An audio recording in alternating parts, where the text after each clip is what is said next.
Good morning, students. Welcome you all to this online lecture series on intellectual property rights and patent systems. As you know, in the previous lecture we studied in detail various topics of the unit design rights, such as protection of trademarks, domain names, and geographical indications. So in today's lecture, we are going to do the revision of another very important unit, that is practical aspects of a patent. As you see on the slide, today we are going to study in detail drafting of a patent and also study few exercises on preparing an application seeking a patent. So the first topic of today's lecture is drafting of a patent. The very basic question that comes to our mind is that what are the basic requirements regarding drafting of a patent? So as per the standard literature available on patent systems, there are basically three requirements which are required to be fulfilled with respect to drafting a patent application. So what are those requirements? The first requirement is that there should be one patent application with respect to one invention or to a group of inventions. This means there should be a unity of invention. And the second invention requirement is that the description in the application should disclose the invention in a clear and complete manner. That means anyone from third party should be easily able to understand and evaluate it. So there should be simplified description of the invention which shows what is the invention, what is its background, and why it is needed. And the third requirement is that the application must have specific claims which determines the scope regarding protection of the invention. This means the claims must be clear and concise. So here it must be noted that this third basic requirement is very important because the claims are the basis of interpretation of a patent application or patent protection. So from these specified claims, any other person or third party can be able to know that what they can do and what they may not do by using this patent literature. So here it must be noted that in the description of the invention there can be series of paragraphs which may specify different features of the invention, and these paragraphs usually form the basis for independent claims regarding their inventions too. Let's understand this by taking an example. Suppose the invention relates to some form of mechanical object, such as some drawings, some illustrated plan, some elevation, or some sectional view of some object. Then in the description, the elements of the drawings are specified by some numbers, and these numbers are again followed by some sequence or parts which describes the visual form of that idea or invention. And now another very important question is that how to draft the title.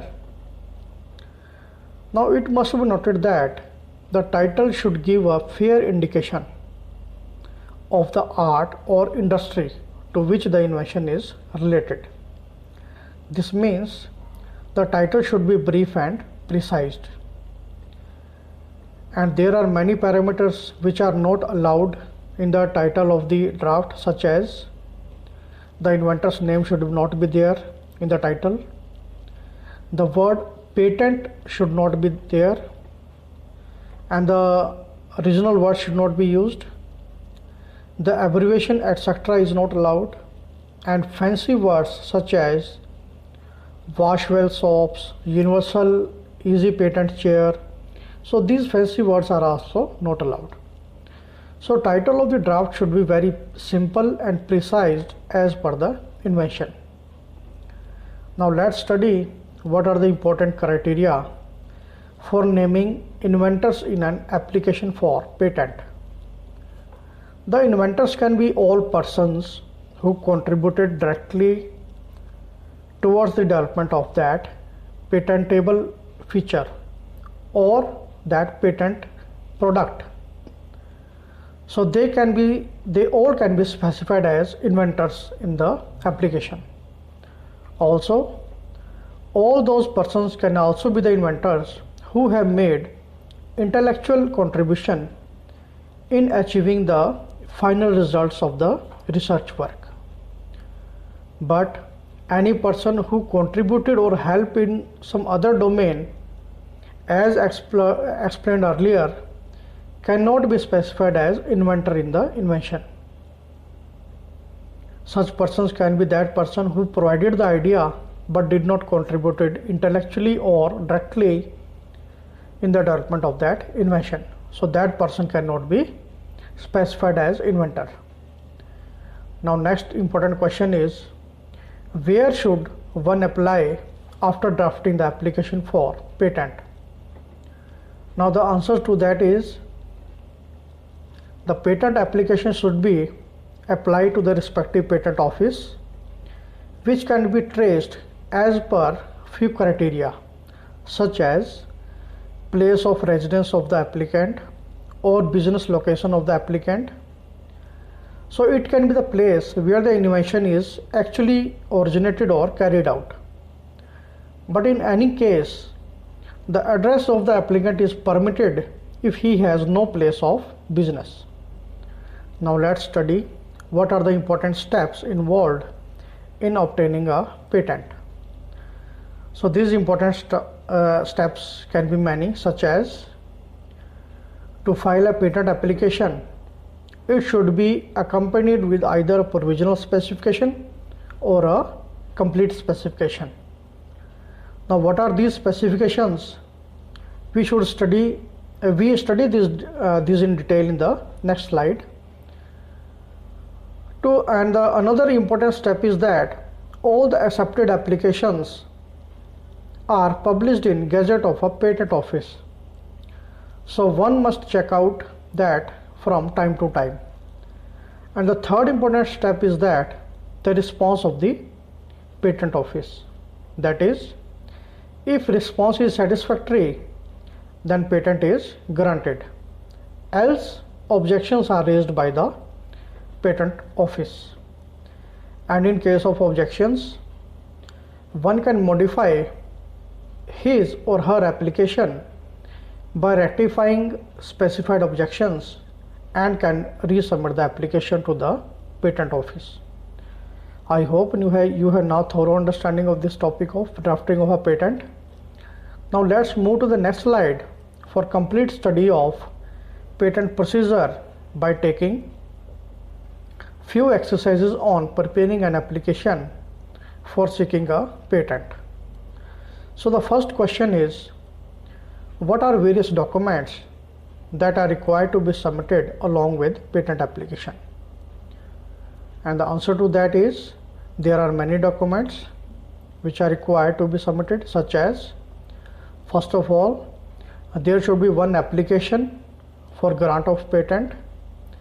Then other important documents that are required to be submitted are provisional or complete specification of the patent along with all the drawings, then abstract of the invention, and another important document is declaration regarding inventorship or proof of patent right, and in the last, the patent application fee receipt.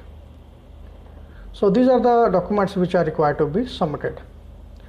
Now let's study a few exercises on preliminary rules regarding preparing an application for seeking a patent.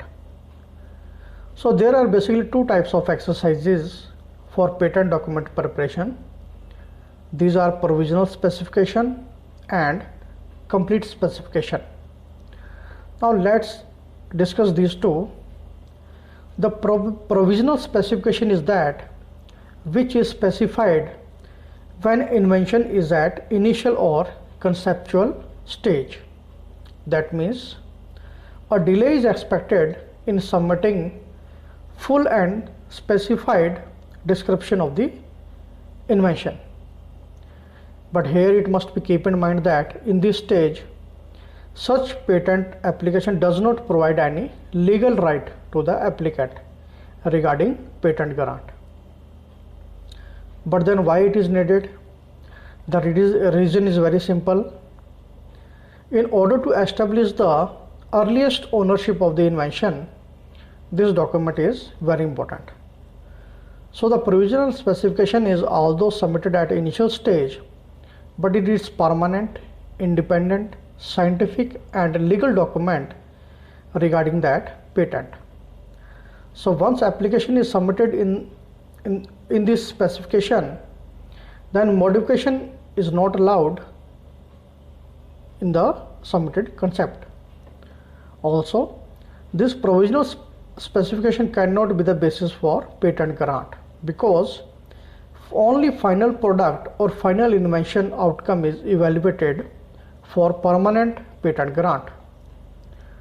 Although its concept was submitted in the earlier stage during provisional application to the patent office, but complete specifications are evaluated at the end for the final patent approval. So here it must be noted that once provisional specification is submitted, the complete specifications are needed to be submitted within the 12 months of filing the provisional specification. And also this period can be extended by 3 months if the request is submitted in advance before expiry of this 12-month period. So with this discussion, it is clear that it is not necessary to file an application with provisional specification before the complete specification, but if it is filed, then there is an legal advantage in this case. If there is some dispute regarding patent grant, when two parties are applying for patent regarding similar product or design, so this gives a priority to the applicant over any other person who is likely to file an application with regard to that same invention or same product, which may have been developed in some other part of the world. So let's discuss few exercises that must be correctly filled during preparing patent application. First of all, the names of inventors must be correctly filled in the patent application. Second point is that the title of the draft should be as per specified format and provisions. And the third point is that all specified documents must be accompanied with the patent application. And last very important point is that patent application should be submitted to the respective patent office. Now, what are various necessary contents of a complete specification? So the contents of a complete specification must include many factors such as the title of the invention, field to which the invention belongs, background of the invention with respect to drawbacks of the existing inventions or practices. Also, the complete application must include the complete description of the invention along with experimental results, drawings, which are essential for understanding the invention. So in order to specify any specific claim, to specify any specific claim or statement that must be specified in the patent application, which provides the legal proprietorship right to the inventor. So at the end we can say that the claims have to be drafted very carefully while seeking patent application. I hope you have now thorough understanding of this topic of few exercises on preparing an application seeking a patent. So this was all about today's lecture, where we studied in detail various practical aspects of a patent. As you see on the slide, in the next lecture we shall revise new chapter, that is basics of intellectual property rights. So we shall cover various topics such as introduction of IPRs, justification of IPRs, and classification of IPRs. So we shall discuss these topics with suitable examples in the next lecture. Thank you.